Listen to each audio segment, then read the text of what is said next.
सही बुखारी में 6806 नंबर पे हदीस है। नबी मुकर्रम सल्लल्लाहु अलैहि वसल्लम ने फरमाया, सबअतुन युदिल्लुहुमुल्लाहु फी दिल्लिही यौम ला दिल्ला इल्ला दिल्लु, कि उस दिन अल्लाह तबारक व तआला 7 किस्म के लोगों को अपना साया देंगे जिस दिन उसके साये के अलावा कोई और साया नहीं होगा।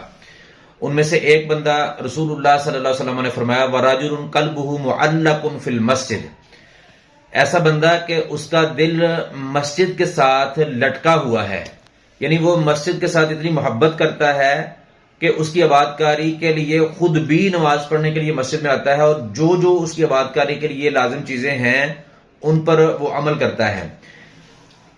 एक नमाज पढ़ता है तो दूसरी नमाज का इंतजार रहता है।